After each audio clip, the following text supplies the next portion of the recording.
bonjour à tous. Donc, je me présente, je suis Alexandre Burnel. J'ai été pendant plus de 15 ans responsable de cette carrière. Cette carrière maintenant s'est arrêtée. Donc vous êtes là chez Ciment Calcia, qui est un groupe cimentier, un des plus gros groupes cimentiers en France, qui a été ouverte en 1970 pour de l'exploitation du calcaire cimentier. Et notre production journalière était de 4500 tonnes. Et on avait une production optimale à 700 000 tonnes par an. Ce qui nous intéressait en fait, il partait de Vaupied ici et il allait, on va dire, à peu près à 5-6 mètres en dessous de la falaise que vous voyez là. Tout ce qui était au-dessus en fait était du stérile pour nous. Donc ce qu'il a fallu faire quand on est arrivé ici, c'était une plaine agricole, c'était un champ. Donc il a fallu qu'on décaisse les matériaux stériles. Donc, on va redonner le terrain quasiment naturel qu'il y avait avant, au niveau de l'altitude. Alors, ils ne seront pas destinés à la construction. Ici, le devenir, c'est l'agriculture. Là, mon arrêté, il s'arrête en 2023. Et là, on sait qu'on va avoir à peu près 10 ans de raménagement. Voilà. Ouais, tout ça, c'est remblayé. À 40 ans, ici, vous aviez des grosses pelles, des fronts de taille, des engins qui circulaient partout, là. Ouais, un car modelé par l'homme. On est reparti sur des milieux un peu pionniers au départ quand même. Parce que vous allez retrouver des reptiles, des batraciens, beaucoup d'oiseaux, dont le nickname criard, qui est l'oiseau un peu emblématique de la région de Seine. C'est un oiseau de plaine agricole qui a disparu. Vous que voilà, quand on voit les poteaux électriques, là c'était le TN naturel. Enfin c'était le terrain naturel, d'accord. Donc on est là bien 40-50 mètres en dessous, quoi. D'accord. Donc ce qui était une plaine agricole, parce que c'était qu'une plaine agricole, est redevenu en fait une espèce de vallée. Enfin, je veux dire, je ne vous aurais pas dit que l'homme avait travaillé ici, vous ne l'auriez pas imaginé. Vous auriez pensé que c'était juste un milieu naturel. Voilà. Les choses évoluent, mais sur des dizaines et des vingtaines ou 5. Voilà. Je serais peut-être plus là pour pouvoir m'occuper de ce sujet-là. Mais...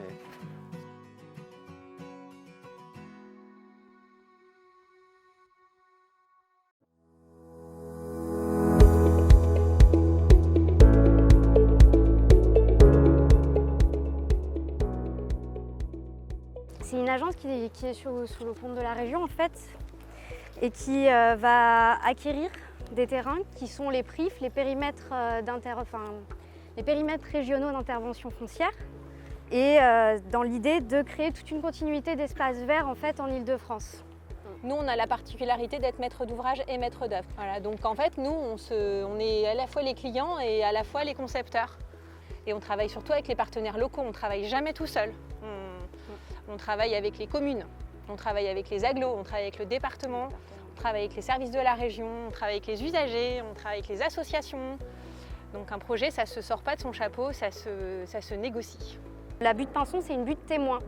C'est une butte qui s'est formée dans le bassin parisien par l'érosion et qui est en fait isolée. Il y a eu surtout des carrières de sable et des carrières de gypse, à la fois des carrières à ciel ouvert mais aussi des carrières souterraines, qui n'est pas forcément une forme non plus très naturelle. Vous allez voir, c'est une butte qui a été quand même pas mal chahutée justement par ces carrières. Il y a eu beaucoup d'exploitation de carrières. Donc pour nous approprier ces 122 hectares qui ont, vous allez voir, des ambiances différentes, on a défini d'abord un schéma directeur, c'est-à-dire qu'on a pris le site tel qu'il était, dans toutes ses complexités, et qu'on a commencé à tracer des choses. Toujours le moment le vertigineux, c'est la page blanche. On a commencé à tracer des choses. Donc, il y a eu cette colonne vertébrale qui s'appelle le ruban vert, qui est l'élément structurant que vous allez voir, que vous allez rencontrer. Et puis après ça, à ce ruban vert, on a aggloméré des opérations de travaux. Des opérations qui concernent 6 à 7 hectares, parfois un petit peu moins, et qui ont vocation à réanimer. On ne pouvait pas purger 12 mètres de profondeur de déchets. C'était pas possible en fait. Donc on a refermé. C'était pas possible. En fait, et puis aussi, on s'est posé la question, et c'est toute la philosophie de notre mission aussi, c'est de se dire à quoi ça sert en fait? À quoi ça sert d'aller purger 12 mètres de déchets pour aller les foutre ailleurs?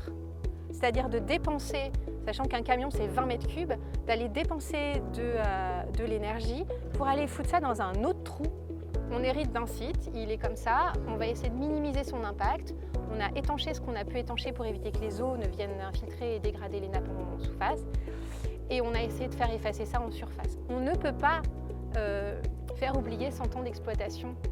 En tant que paysagiste, c'est hyper important que vous compreniez que le système sur lequel vous arrivez, ce n'est pas juste un système esthétique, c'est déjà un système fonctionnel et que vous devez l'expertiser, voir en fait qui l'habite.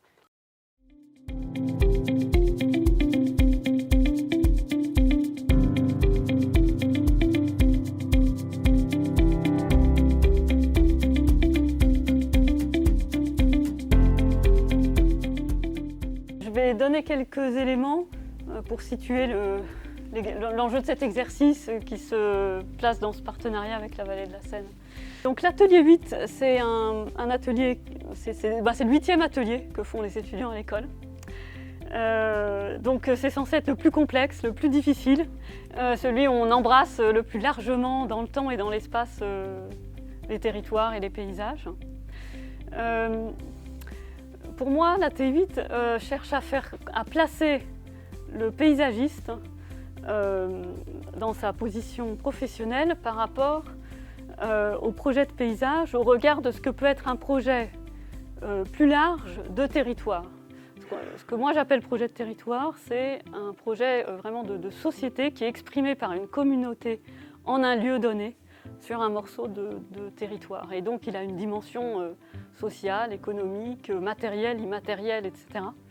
Et la question du paysage ici, elle est sur ce versant matériel, sur ce versant concret.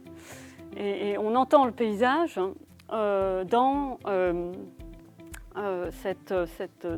une notion très englobante de ce qui est l'espace matériel dans lequel on vit. Et donc les étudiants aussi dans cet atelier. Et puis on entend aussi le paysage à la fois comme quelque chose dont on hérite, mais quelque chose qui porte une promesse d'avenir aussi.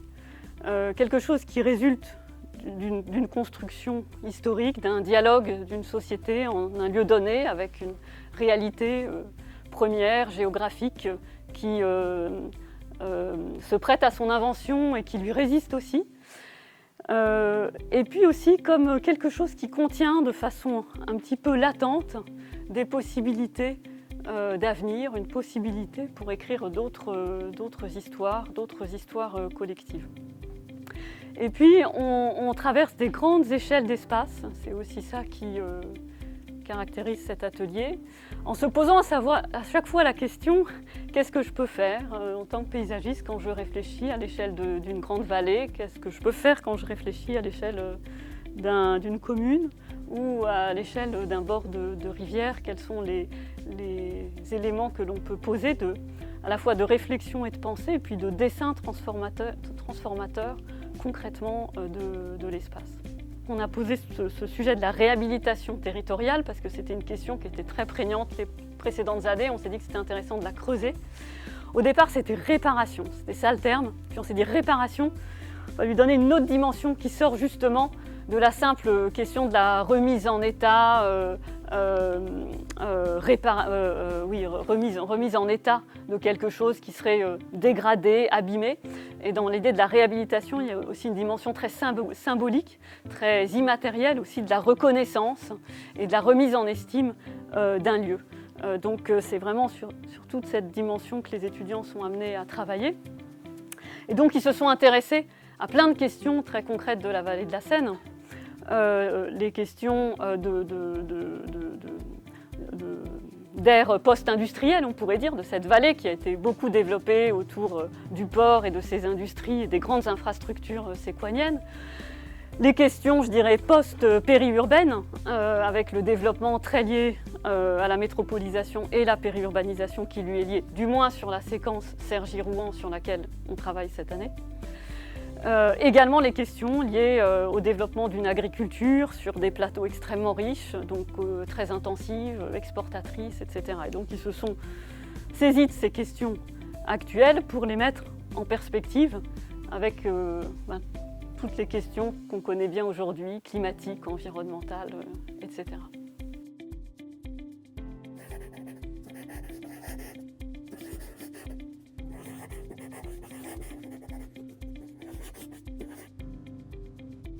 21 septembre, nous sommes dans le Gard et nous découvrons soudainement la carrière de Guy Trancourt.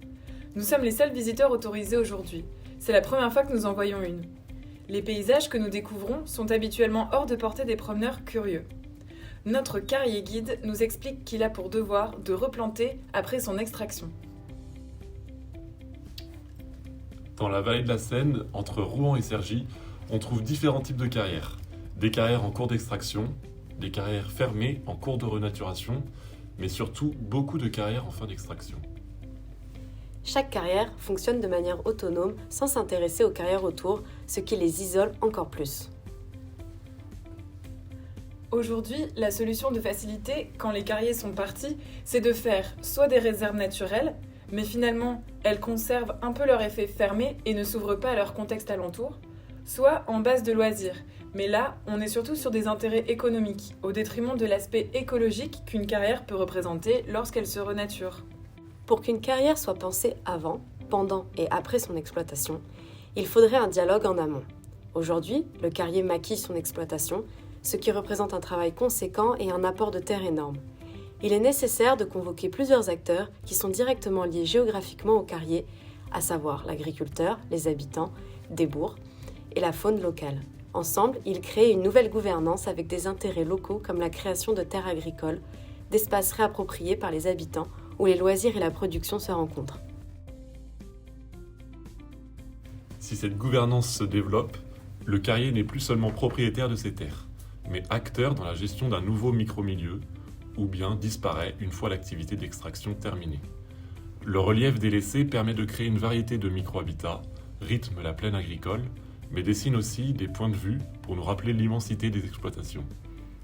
Nous prônons l'utilité d'une carrière dans le sens où elle permet une ouverture des milieux, le développement d'une faune et d'une flore pionnières.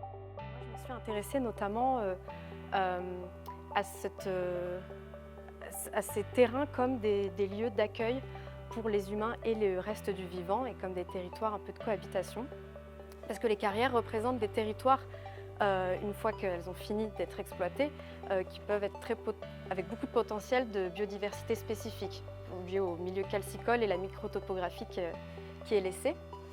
Et peuvent être aussi des terrains où il n'y a plus d'exploitation après. Et donc accueillir ces multitudes de formes de vie et de partage d'espace.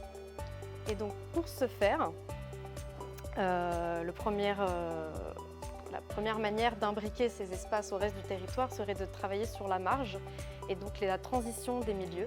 Comment on passe d'un espace qui donc tente à se réensauvager, à se renaturer, jusqu'à des espaces plus anthropisés comme les villes ou les terrains agricoles. Et donc la première action serait déjà de décloisonner ces espaces, enlever ces barrières visuelles ou physiques et de créer tout un système de chemins et d'accès pour que les humains puissent y pénétrer aussi. Donc recréer des berges, en faire certaines berges plus accessibles que d'autres et recréer ainsi du coup des usages où les humains et les autres formes de vie ont un territoire commun. L'objectif de ce projet, ça a été de connecter les carrières entre elles pour créer un système de parc agricole fertile. J'ai tenté de connecter toutes ces carrières entre elles pour venir accrocher la trame agricole, pour venir épouser cette agriculture dans la carrière pour qu'elle reste un milieu entretenu et ouvert. La carrière, c'est un espace qui peut permettre à la petite agriculture de venir s'installer et qui n'a pas forcément la possibilité de venir s'implanter dans le tissu plus étendu agricole et plus intensif. Donc je reviens sur ce système de carrière. Nous avons des connexions arborées qui sont créées par le carrier et l'agriculteur en relation. Toutes ces carrières connectées entre elles créent une grande continuité verte, écologique et aussi qualitative pour le citoyen qui va en profiter par un système de promenade. Avec ce système agricole, d'ouvrir le paysage, d'intégrer l'agriculture dans cette carrière et d'offrir une coopérative agricole pour les communes alentours. Aujourd'hui, les carrières elles sont fermées, donc elles ne sont pas accessibles et on a des grandes routes qui viennent fracturer les carrières avec les grandes villes. L'objectif, c'est de créer une relation fine entre ces deux espaces et que nous avons la carrière vient épouser ces formes dans la ville. L'objectif en 2050, 2100, c'est que le maraîchage, la petite agriculture, elles viennent intégrer ces carrières, elles viennent entretenir le système et créer un nouveau tissu territorial.